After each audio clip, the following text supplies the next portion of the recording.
Hi everyone, welcome. I'm down here in my wormery and I've got a bin that I'd like to check in on. It's a 200-day-old bin of European nightcrawlers. The bin's right here behind me on the shelf. The bins on my shelves start with the oldest right here, and I kind of work my way across and zigzag down until I get to the newest stuff, and like all the way over here on the ground is a bin that doesn't even have any worms in it yet. It's a bin that I built 16 days ago in anticipation of having a place to move the worms out of this, my oldest container, into once they're ready to get moved out. And they are ready to get moved out, and over the past 15 days, the process of trying to get them moved out has been underway. It's a process that I refer to as horizontal migration. I think others call it the same thing, but there's basically no trick to it. It's basically just like it sounds. It's a migration. You're trying to migrate the worms out of where they're at to the place where you want them to be. In this case, the place where they're at is the finished castings that they've created over the past 200 days. The place I want them to be is the feeding zone, where I can scoop them all up and get them relocated. So 15 days now, a little bit over 2 weeks of migrating action going on. So we're going to check in here, see how things are progressing. I don't quite know what to expect, but I assume we're going to probably see a good number of worms gathering in the feeding area by now, and maybe a good reduction of the number of worms remaining in the finished compost. So we're just going to evaluate this system to figure out where we got to go next with it. So I'm going to get this thing up on the bench and let's get to work. So now you may have noticed that there's two stickers on here, and this here, the June 8th day, is the day that goes back the 200 days that I've been referring to in terms of the overall age of this bin in its current state. But there's another date on here that tracks back even a few months before that to the end of March, and it was really at that point that I had launched this system off with just fresh bedding, a batch of worms placed into it. And how this kind of restart date came to be was that the bin started exhibiting signs of trouble. I thought that it might be kind of crashing and burning. So I did my best to try to provide the worms with sort of a refreshed batch of bedding that they can move into, get out of the material that I thought was suspect. And they did just that. They moved out of what I thought was bad. I think a lot of the poor worms did perish in that old material before I was able to kind of provide the remainder of the worms a place to retreat to and get away from whatever was with that material. So this was the last of my bins that I experienced these sort of die-offs in, and some worms in this system did actually die off as a result of that occurrence. But luckily I was able to sort of correct the matter and get the population in here back up and running at a slight hit in the overall worm count, I believe. So what you see here is the way I typically set up one of these so-called horizontal migrations. Some people migrate their worms vertically, up and down from a tray on the bottom up into a tray that's resting on top of it, full of holes, allowing the worms to pass through those holes. So that's vertical migration. Horizontal migration is just, not up and down, but side to side. Trying to get them out of, like I said earlier, the finished castings into the feeding area. See a couple worms were hanging out right here on the surface. A little bit lethargic, finally sort of realizing that I've taken the covers off, and there's bright light streaming down into here. This little guy was already sort of reacting to the light. I don't know, these two little guys are touching each other. I wonder if they might be preoccupied with something else right now, and that's why they're not reacting as much from the lights overhead. I don't really see that happening. That's the way worms will usually mate, though. They'll kind of go head to head, latch onto one another. And I don't know if that's kind of the early stages of that happening there, and if it is, it's kind of a shame. But I'm not going to, cancel my check-in here because maybe a couple worms are getting busy. See if I can, geez, why don't we try to provide the least amount of impact as possible. We'll place them into this little safe and sound little private hole, and they could do whatever they were doing there. Alright, this looks pretty interesting over here.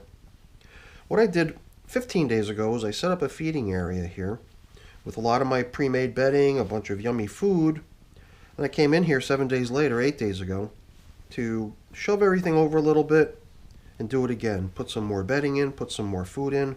And it almost looks to me like whatever it is that I fed with last time, I don't remember what it is at this point, maybe pumpkin. Must have been a real hit because I don't remember seeing castings piled all over the top surface over here after the first week. But there's certainly some major action going on over here. That could also be attestable to the fact that a week ago there weren't quite as many worms here yet as there are now, so I'm not quite sure. But before we check out the area where we've been trying to get the worms to come to, why don't we take a quick peek at how the material that we want to see evacuated is coming along, because I think I've done this in the past where I've just gone ahead and reinforced the feeding in the migration zone, thinking that the migration had to just continue on as usual. And after all that work of setting all that up, I realized that it was for nothing because we checked the material that the worms had been in and it had been pretty much depopulated. So now I'm thinking before I do any maintenance on a migration feeding zone to try to continue the migration of the worms, it makes good sense to sort of assess how it's doing, you know, because if it's done, it's done. And it's good to know, so you don't waste time. The material's definitely dry, especially on the surface. You go down maybe an inch, you're still feeling stuff that's feeling a little bit drier than what a worm would probably like to be in. I mean, they'll probably venture into it here and there, but they'll typically want to go back down into something more damp and cool and moist. So the top surface drying nicely with only that newspaper covering it. Not that I necessarily want the castings dry, but I feel that drier castings are the types of castings that worms are going to more readily be looking to exit to make their way into something more cozy. I just noticed a worm over here peeking its little head out as I tilled through. And I got to get in the habit of actually taking any worms that I encounter when I'm doing this and putting them where I want them to be anyway, instead of just passing by them. Here we got a little baby worm. Well, not baby, but still juvenile. Doesn't have the clitellum formation on it, that little saddle or hump on its torso or on its body or whatever you want to call it. The presence of that is usually the indicator that a worm has reached the age where it can reproduce and mate. But a worm that young is still too small for that sort of thing. So let's be systematic about this instead of just bouncing from here to there. I've actually gone to the furthest section of the bin, furthest away from the feeding area, which is where we actually found a couple worms last time, making us wonder if those little guys just weren't really sensing the feeding area or the moisture over there, or they were just still hung up on something that they were really enjoying all the way out here. But if I'm not mistaken, I've pretty much skimmed through the entire far edge and saw nothing, which is a very good sign. If we continue to see that, we might actually be at the point where we're done here. What we have here is a bunch of evacuated castings we could use immediately for our gardening. Then again, now that it's winter, there's not a whole lot of gardening going on, so I'm in no rush for these castings, that's for sure. The other thing that you could do, which is something I've been doing lately, is actually treating this evacuated castings material as still harboring a good amount of worm life, although it's not yet visible, in the form of cocoons that have yet to hatch and yet to populate the bin over again. So that's probably what I'll be doing with this material once we get the worms moved out of here. I'll probably continue to keep this material warm, and at that point I might even rehydrate, you know, because sending the material in the direction of being dry to facilitate worms trying to move out of it because of the dryness, but then afterwards wanting to see the cocoons in the material succeed, which require moisture, would sort of, you know, require the sort of change in direction to no longer be letting this material dry, but rather start re-moistening it to try to prompt the development and hatching of the cocoons. So I mean, we've only moved 2 or 3 worms over, and I guess if there's still uncomposted junk in here too that you wouldn't really want to see in a batch of quote-unquote finished compost, we can move that junk over too. But I keep thinking, geez, it almost seems like we're at that point where we might have actually succeeded in getting the bin to migrate. We're now beyond the halfway point, if you ask me. We'll probably start seeing some more worms as we get closer to the feeding zone where there's moisture and everything else, but already a couple handfuls into it and still nothing.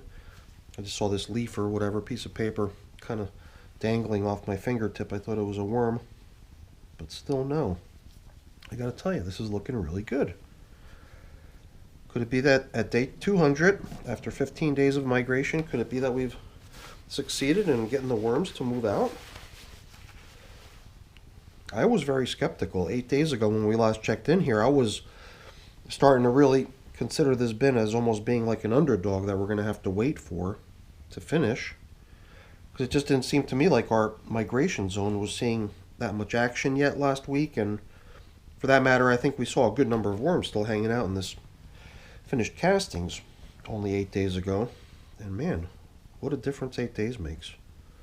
This is starting to really look to me like we're done.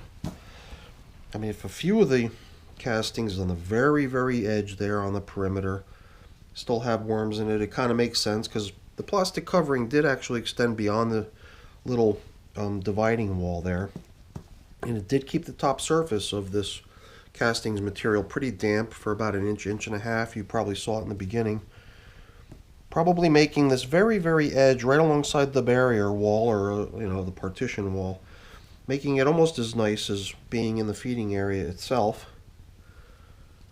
And at some point, I guess they would probably start to realize it's like, hey, all we gotta do is go through one of the holes in those cardboard sheets there, and there's like a whole bonanza of fresh food and much, much more moisture, fresh bedding, everything a worm could ever desire.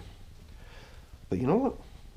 Even here, right alongside the wall, I scooped a couple out of that last handful that I excavated, and I know that I saw another worm out of the corner of my eye down here. I think I got him, and I think I found his buddy. Very small worms, little itsy bitsy worms. But you know what? Since for me, the next phase of this bin is not even what I consider to be this bin anymore. I don't continue tracking the life cycle of a bin like this beyond this point. If I feel like the migration is done, and I believe it is, that to me is the final phase. That means technically you've got your worms ready to be repositioned into a new place to continue their job of breaking down your compostable materials. And then on the other side, you've got castings, which are pretty much, for the most part, what your plants want. Admittedly, there's still debris in here, and if I was a commercial operation looking to sell this stuff, I'd probably either sift that stuff out or figure out some way of not including it when I go to sell this material to someone. But me, I only make my castings for personal use, so I can make it to whatever level of fineness and pureness I want. And I usually get to about this level here, and you would have to say, hey, it looks pretty pure to me. Well, it isn't. We've been picking out bits of shrapnel, little bits of leftover bedding, and each piece of leaf stem is still a bit of residual food that can still be consumed. So this thing still has a whole lot of potential in it in terms of stuff to eat for worms. And right now, even though there's no worms in this, if we play our cards right, the cocoons that are most likely scattered throughout this material are going to start hatching. And the next thing you know, this thing's going to be chock full of worms again. Little juvenile worms, worms that aren't old enough to create yet a whole new batch of cocoons. So it's just the time required to let the cocoons that are in here now reach that point where they have incubated and hatched. And after that, you've got a whole bunch of baby worms that you can try to relocate and reunite with the rest of the family. So here's a cocoon. I just saw it down there. I peeked down as soon as I started mentioning cocoons. It's a pretty dark one as far as its color is concerned. I mean, if a couple worms were to lay a cocoon right now, it would be much lighter in color. So if today is the start of what I usually refer to as now a cocoon nursery rather than just a batch of finished castings, then I could still anticipate a cocoon that would have been potentially placed into this material today still. you know. So you would have to wait that entire time for that last cocoon placed in here to still hatch and the babies emerge. Before you might want to start thinking of okay, well, the whole incubation period has ended, and the theoretically all the cocoons that may have been in here have probably hatched by now. What's next? Well, that's the trick, you know. Cocoons are kind of fickle, a little bit finicky. I don't know if those are the right words, but what I mean is that, you know, you can't just sort of snap your finger and expect the cocoons to start hatching. They do need sort of optimal conditions, consisting of a certain degree of moisture and consisting of a certain temperature. And if you don't hit the mark on those simple things, the cocoons can actually hold off on hatching until such a time that the conditions turn around and become more favorable. So I've been working on trying to get that process worked out a little bit better. This whole cocoon nurturing thing is a little bit new to me, so I'm not really equipped to just get things working just right to prompt cocoon hatching. And in addition to that, I'm now entering the winter months. This is probably like maybe the 4th day of winter now here in the Northeast in New Jersey. Things are cooling off, and my basement's not climate controlled, so that means things down here are cooling off as well. And you know what? This is really a pain in the butt, you know, because I mentioned earlier how I had a box over there all set up, sitting there waiting for these little guys for the past 16 days. It's probably in perfect shape to welcome worms. But just the other day, my buddy mentioned to me how he's got a whole bunch of buckets. And I was thinking, rather than moving these little guys into a new bus bin, maybe I would just try to take this feeding area and bust it up into 3 or 4 separate smaller groups and see if I can maybe start off a few buckets with some worms in it and give them lots of space to roam, give them lots of bedding, and then maybe if each handful or each bucket has maybe a few hundred worms, maybe that'll be one way we could increase the number of worms I've got. So that was kind of my brainstorm since this opportunity to get buckets presented itself, but I don't have the buckets right now. But it does seem like I'm in a position to proceed with the migration of these worms out of this bin, because technically I feel like I'm done, you know? It almost seems like what we've got going here, all of this bedding that I had placed in here, plus the extra bedding I added, this is almost like their new bin, you know? This is their new bin, right? Because whenever I move worms like this, all this stuff that they're inhabiting goes with them. So in a way, we've already kind of got the makings of our new bin. I just question whether I want to use my bus box over there and move these little guys into there, or do I want to wait somehow and get the buckets set up so I can move worms straight into the buckets. Or do I just backfill this whole thing and technically call it complete and, you know, spend the next couple days trying to prep the buckets as the new home for these little guys, to see if I could do that as an experiment, to try to build my population, the numbers. You know what? I think I'm going to put this whole thing on ice just the way it is, because that's kind of what I anticipated. I anticipated grabbing my pre-made bedding, which I've got right here in this tub. I already pulled it off the shelf in anticipation of needing it. I assumed we would have to maybe reinforce the feeding area, throw in some extra bedding, throw in some more food, and try to help this process get to the finish line, but it totally surprised me. I've got a tie for second place, 15 days. And it almost seems like if we had come in here yesterday after 14 days, we would have had a tie for first place, which right now, technically, I believe 14 days is my record for getting a population to evacuate the material that they inhabit and round them all up in preparation for migration. So I think I am just gonna, I don't know, hopefully hopefully I'm not disappointing anyone that would really like to see like a worm release into a brand new bin, and it's totally doable. But I'm really liking this idea of, you know, having these buckets to see if that might be a way I can quickly take a population of worms from one bin, separate them into multiple containers and try to expand their numbers that way. Because I just don't have that many bus boxes. I wish I had more, but plastic buckets are just as good, you know, and I don't want to feel like I've got some sort of need to always use a bus box. Using buckets would work just fine. So, you know what? I think that's exactly what I'm going to do. I'm going to leave this stuff stacked up just like this.